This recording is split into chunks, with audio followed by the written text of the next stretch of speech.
Hello दोस्तों, स्वागत है आप सभी का मेरा टेकी मंथन चैनल पर। दोस्तों आज फिर मैं आपके लिए न्यू वीडियो लेकर आया हूँ। इस वीडियो में दोस्तों आपको बताने वाला हूँ कि हमारी जो DDR4 रैम क्या होती है और जो हमारी LPDDR4 रैम क्या होती है और जो हमारी LPDDR4X रैम होती है ये क्या होती है। मतलब मैं आपको इन तीनों के बीच में डिफरेंस बताने वाला हूँ और ये जो रैम है कहाँ पे इस्तेमाल की जाती है, इन सभी चीज़ के बारे में मैं आपको इस वीडियो में डिटेल में समझाने वाला हूँ। तो ये सब चीज़ जानने के लिए आप वीडियो को लास्ट तक देखते रहिए। तो देर न करते हुए शुरुआत करते हैं।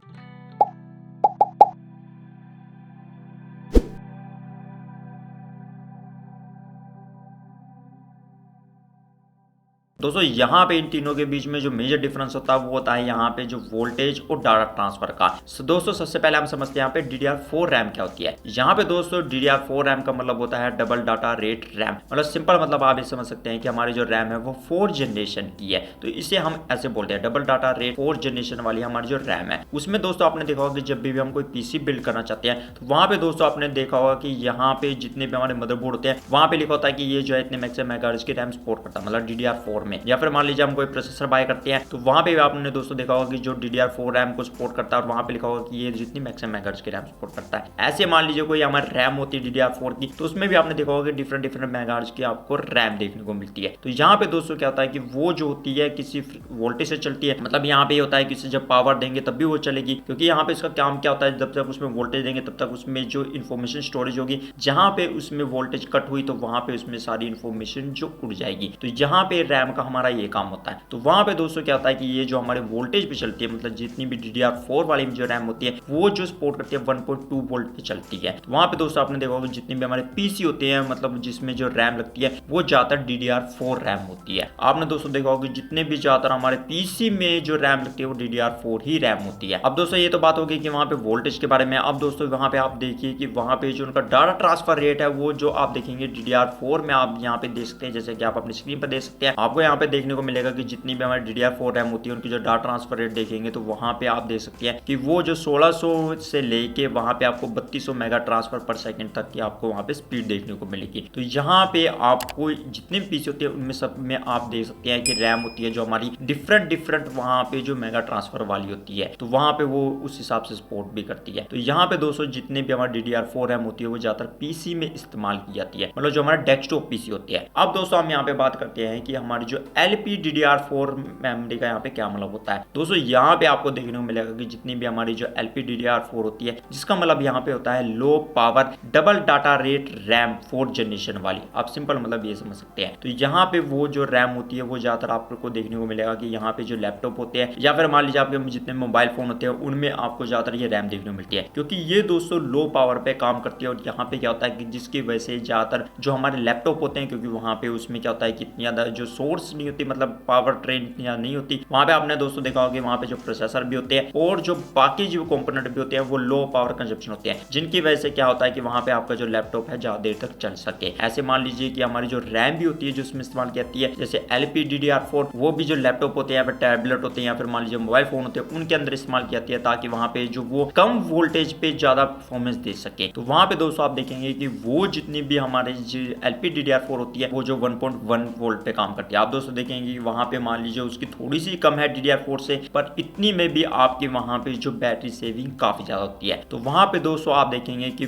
वो भी आप देखेंगे कि जैसे मान लीजिए आप इसमें देख सकते हैं, यहाँ पे आपको दोस्तों के देखने मिलेगा कि जैसे LPDDR4 होती है, इनकी भी सबकी जनरेशन होती है। जैसे मान लीजिए जनरेशन 1 थी, जनरेशन 2, जनरेशन 3, जनरेशन 4, ऐसे मतलब यानी कि हमारे डेस्कटॉप वर्जन में भी होती थी और ऐसे लैपटॉप के केस में भी ऐसी होती है, मतलब जो मेमोरी इस्तेमाल की जाती है। अब जैसे मान लीजिए 4 आपको देखने को मिलेगी जो लेटेस्ट चल रही है। अब 5 भी वैसे आ चुकी है, पर ज्यादातर आपको 4 देखने को मिलेगी। तो वहां पे आप दोस्तों देखेंगे कि वहां पे आपको इसमें जो वोल्टेज देखने को मिलती है वो जो यहाँ पे 1.1 देखने को मिलती है। और यहाँ पे भी क्या होता है कि हमारी जो मतलब लैपटॉप में आप देखेंगे कि वहां पे जितनी भी हमारी रैम होती है जो सोडियम होती है, मतलब small outline dual inline memory module बोलते हैं उसे। यहाँ पे दोस्तों क्या होता है कि जितने भी हमारे डेस्कटॉप पीसी होते हैं इसमें जो रैम लगती है हमारी DDR4 मेमोरी, उसमें जो हमारी 288 पिन होती है, और जो हमारे लैपटॉप में रैम लगती है वो जो होती है छोटे स्तर पे होती है और वहां पे उसमें 260 पिन होती है। तो वहां यहाँ पे उसकी जो रैम का साइज भी आपको कम देखने को मिलेगा। इसमें भी दोस्तों आपको क्या देखने को मिलेगा, जो हमारी LPDDR4 मेमोरी होती है इसमें आपको 1600 मेगा ट्रांसफर से लेके आपको 3200 मेगा ट्रांसफर तक वहां पे जो स्पीड देखने को मिलेगी, मतलब जितनी हमारे लैपटॉप में इस्तेमाल करती है। यहाँ पे दोस्तों आपको कई बार क्या देखने को मिलेगा कि वहां पे जितनी भी हमारी सोडियम के रूप में जो LPDDR4 मेमोरी होती है उसमें मतलब वहां पे चिप लगी होती है, उसे हम LPDDR4 रैम चिप बोल सकते हैं। फिर वो क्या होता है, एक जो बोर्ड पे लगी होती है और उसे हम क्या करते हैं कि हमारा जो सोडियम स्लॉट होता है उसके अंदर लगाते हैं ताकि हमारी जो रैम हमारी वहां पे सपोर्ट कर सके। तो यहाँ पे दोस्तों जितनी भी हमारी LPDDR4 मेमोरी होती है ज्यादातर लैपटॉप में इस्तेमाल की जाती है, या फिर मान लीजिए कि वो हमारे टैबलेट होते हैं, मोबाइल फोन होते हैं, उनके अंदर इस्तेमाल की जाती है। तो यहाँ पे दोस्तों ये हो गया हमारी LPDDR4 मेमोरी। अब दोस्तों हम बात करते हैं कि यहाँ पे एक और मेमोरी होती है जिसमें लिखा होता है LPDDR4X करके लिखा होता है। मतलब यहाँ पे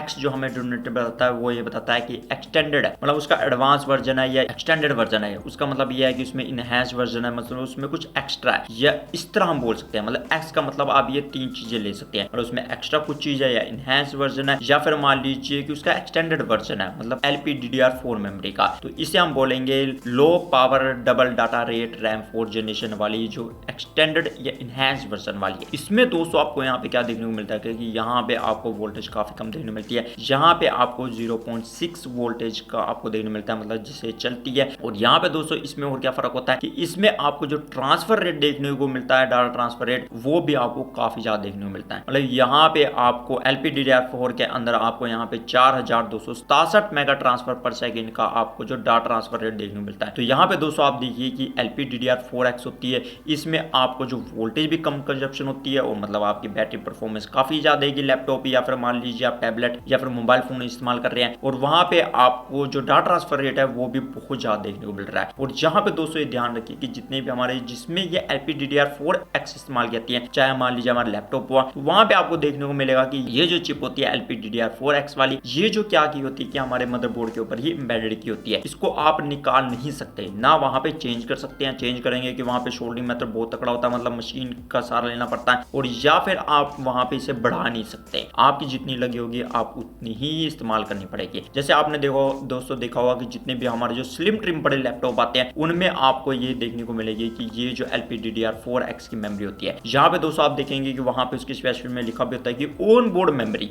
ऑन बोर्ड मेमोरी का मतलब यहाँ पे होता है कि वो जो है शोल्डर की गई है आपके मदरबोर्ड पे, उसको आप निकाल नहीं सकते या बढ़ा नहीं सकते। तो वहां पे दोस्तों फिक्स होती है। कहीं में ऐसे क्या होता है, कहीं में आपको लैपटॉप देखने को मिलेगी वहां पे ऑन बोर्ड मेमोरी भी होती है, प्लस साथ में एक सोडियम स्लॉट भी होता है, जिसमें आप क्या कर सकते हैं कि वहां पे जो आपके ऑन बोर्ड मेमोरी है उसको तो हटा नहीं सकते या निकाल नहीं सकते, ना उसे बढ़ा सकते हैं, पर वहां पे जो सोडियम स्लॉट अगर आपके वहां पे है तो उसमें आप जो एक्स्ट्रा रैम लगा सकते हैं ताकि आपकी जो रैम बढ़ सके। अगर आपके वहां पे स्लॉट भी नहीं है तो फिर आप वहां पे रैम भी नहीं बढ़ा सकते। और वहां पे स्पेशली लिखा होता है कि इसमें जो इतने जीबी की ऑन बोर्ड मेमोरी है, जैसे कि आप एग्जांपल अपनी स्क्रीन पर दे सकते हैं। यहाँ पे कुछ लैपटॉप में वहां पे लिखा है कि ऑन बोर्ड मेमोरी, तो यहाँ पे दोस्तों आप सिंपल मतलब समझ सकते हैं कि हमारी जो LPDDR4X मेमोरी है वो जो यहाँ पे मदरबोर्ड के ऊपर ही एम्बेडेड की है। जैसे कि दोस्तों आप देख सकते हैं कि हमारी जो LPDDR4 और जो हमारी मतलब जिसे हम सोडियम रैम बोलते हैं जो हमारी स्लॉट में लगती है वो कैसी होती है, और यहाँ पे जो हमारी LPDDR4X होती है वो जो ऑन बोर्ड मेमोरी कैसे जो मदरबोर्ड में लगी होती है। तो यहाँ पे दोस्तों इनमें ये फर्क होता है। तो यहाँ पे दोस्तों आप सिंपल मतलब ये समझ सकते हैं कि जो हमारी DDR4 मेमोरी होती है ज्यादातर डेस्कटॉप में इस्तेमाल की जाती है। LPDDR4 होती है वो जो लैपटॉप में इस्तेमाल की जाती है। मतलब वहां पे क्या होता है कि हमारी जो चिप होती है एक जो बोर्ड के ऊपर लगी होती है और उसे हम फिर जो स्लॉट के अंदर लगाते हैं। यहाँ पे दोस्तों जो हमारी LPDDR4X होती है वो भी लैपटॉप में यहाँ पे इस्तेमाल की जाती है और फोन्स और टैबलेट में इस्तेमाल की जाती है, पर वहां पे दोस्तों वो जो मदरबोर्ड के ऊपर ही एम्बेडेड होती है। और यहाँ पे दोस्तों आप इनके बीच में जो कंपैरिजन भी दे सकते हैं वोल्टेज का, और यहाँ पे आप फ्रिक्वेंसी का भी दे सकते हैं, मतलब वहां पे जो डाटा ट्रांसफर रेट का भी दे सकते हैं। तो वहां पे आपको ये डिफरेंस देखने को मिलता है। तो यहाँ पे दोस्तों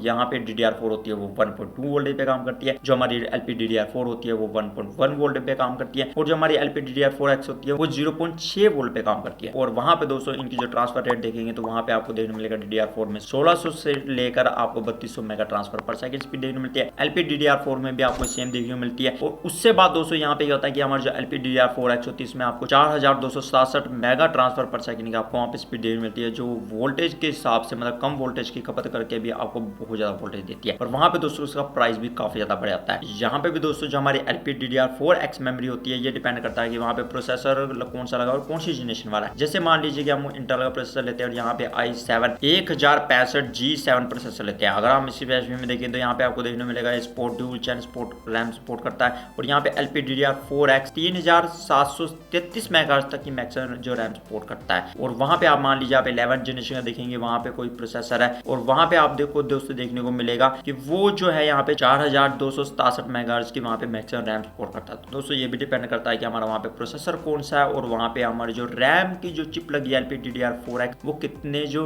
मेगाहर्ट्ज की है। तो यहाँ पे भी दोस्तों ये डिपेंड करता है। वैसे तो दोस्तों हमारी जो DDR5 मेमोरी भी आ चुकी है, मतलब 5th जनरेशन वाली, और हमारी जो DDR5X भी आ चुकी है, पर वो दोस्तों अभी तक इतनी ज्यादा नहीं आई है। यहाँ पे दोस्तों वो आई तो है, पर आपको देखने मिलेगा कि वहां पे DDR5 जो होती है 3200 मेगाहर्ट्ज से लेके आपको 3200 मेगाहर्ट्ज तक देखने मिलेगी। पर वहां पे ज्यादातर जो अब इस्तेमाल की जाती है, मतलब जो प्रोसेसर के साथ में, वो 4800 मेगाहर्ट्ज की देखने मिलती है, मतलब जो SPD स्पीड होती है। बाकी आपको ओवरक्लॉक वर्जन देखने को मिलेगी वहां पे कोई 5200, कोई 6400, कोई मतलब 6000 मेगाहर्ट्ज के करीब। पर अभी तक जो स्टैंडर्ड है वो जो 4800 मेगाहर्ट्ज वाली है, मतलब DDR5 में। ऐसे दोस्तों 5X में भी देख सकते हैं, वहां पे आपको एडवांस देखने मिलेगा, मतलब वहां पे मेगा ट्रांसफर स्पीड उसकी काफी ज्यादा होगी। वहां पे आपको 8533 मेगाहर्ट्ज के करीब आपको देखने को मिलेगी, मतलब मेगा ट्रांसफर पर सेकेंड। तो आप दोस्तों देखिए कि वहां पे आपको कितनी ज्यादा मिल रही है। कई बार दोस्तों आपको क्या देखने मिलेगा कि वहां पे जो DDR4 मेमोरी होती है, फिर LPDDR4 मेमोरी होती है, उसमें आपको ज्यादा मेगा ट्रांसफर की देखने को मिलती है, पर वो दोस्तों ओवरक्लॉक की होती है। यहाँ पे दोस्तों विदाउट ओवरक्लॉक की है, आपको जो मिल सकती है वो सिर्फ LPDDR4X मेमोरी होती है वही मिलेगी, मतलब जो 3200 मेगा ट्रांसफर से ऊपर जिसकी जो स्पीड होगी वो आपको सिर्फ LPDDR4X में देखने मिलेगी। तो दोस्तों यहाँ पे इन तीनों के बीच में मेजर फर्क जो होता है वोल्टेज का और जो यहाँ पे ट्रांसफर रेट का फर्क होता है। तो दोस्तों उम्मीद करता हूँ आपको वीडियो काफी अच्छी लगी होगी। तो दोस्तों अगले वीडियो में आपको फिर मिलता हूँ साथ, तब तक नीचे सीखते रहिए और आगे बढ़ते रहिए।